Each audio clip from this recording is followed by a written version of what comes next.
సంచలనం కలిగిస్తున్న గాదె సాయికృష్ణ వ్యవహారం వెనుక పలువురు పెద్దలున్నారని ఆరోపిస్తోంది వైసీపీ. అయితే ఈ వ్యవహారంలో బాధ్యులు ఎవరైనా సరే వారిని వదిలిపెట్టేదే లేదంటోంది ప్రభుత్వం. దీనిపై ప్రభుత్వం నియమించిన కమిటీ విచారణ కూడా మొదలుపెట్టింది. అటు బాధిత కుటుంబానికి అండగా ఉంటామని భరోసా ఇస్తున్నారు అధికార పార్టీ నేతలు. సాయికృష్ణ వ్యవహారంపై పొలిటికల్ రచ్చ రేగుతుండటంతో ఇష్యూని సీరియస్ గా తీసుకుంది ఏపీ ప్రభుత్వం. సాయికృష్ణ ఘటనలో కృష్ణలంక సిఐపై ఇప్పటికే యాక్షన్ తీసుకున్న ఏపీ ప్రభుత్వం రాజమండ్రి ఎస్పీ నరసింహ కిషోర్ నేతృత్వంలో విచారణ చేపట్టింది. నివేదిక వచ్చాక పూర్తి వివరాలు తెలుస్తాయన్న హోంమంత్రి అనిత నిందితులు ఎవరైనా శిక్ష తప్పదని స్పష్టం చేశారు. సాయికృష్ణ విషయంలో ఆల్రెడీ సస్పెండ్ చేశారు, సీఎం సస్పెండ్ చేశారు. ఎంక్వైరీ జరుగుతుంది. ఎంక్వైరీ రిపోర్ట్ వచ్చిన తర్వాత నిందితులు ఎవరైనా డెఫినెట్ గా వాళ్ళందరికీ కూడా శిక్ష ఇస్తారు.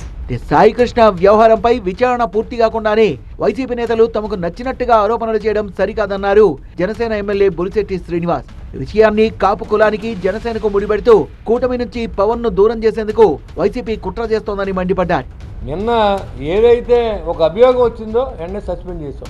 మీరు గత రోజుల్లో చూసుకున్నాం. ఒకసారి వివేకానంద రెడ్డి హత్య కేసులో సిబిఐ ఎంక్వైరీ జరిగి అవినాష్ రెడ్డిని అరెస్ట్ చేస్తాకు వస్తే మీరు తీసుకెళ్ళి ఇచ్చారా అని అడుగుతాను.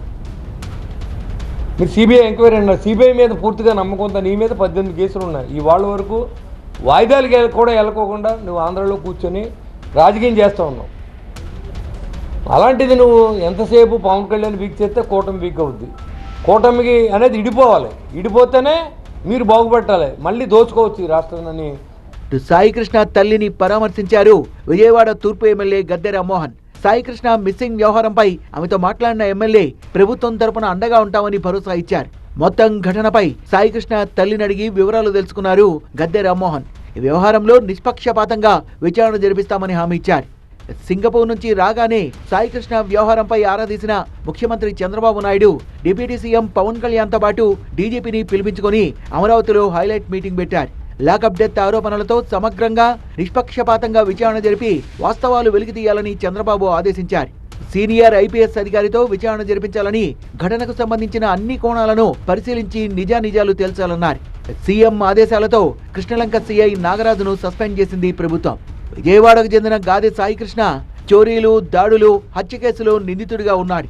జగ్గయ్యపేటలో జరిగిన ఓ హత్య కేసులో అరెస్ట్ అయి ఈ మధ్య బెయిల్పై బయటకొచ్చాడు. ఆ తర్వాతే సాయికృష్ణను కృష్ణలంక పోలీసులు విచారణ కోసం తీసుకెళ్లారని, అప్పటి నుంచి మళ్లీ కనిపించలేదని కుటుంబ సభ్యులు చెబుతున్నారు. సాయికృష్ణను లాకప్ డెత్ చేశారంటూ వైసీపీ నేతలు ఆరోపిస్తుండడం పొలిటికల్ గా కాకబుట్టిస్తోంది. ప్రభుత్వం మాత్రం బాధ్యులపై చర్యలు తప్పవని స్పష్టం చేస్తోంది.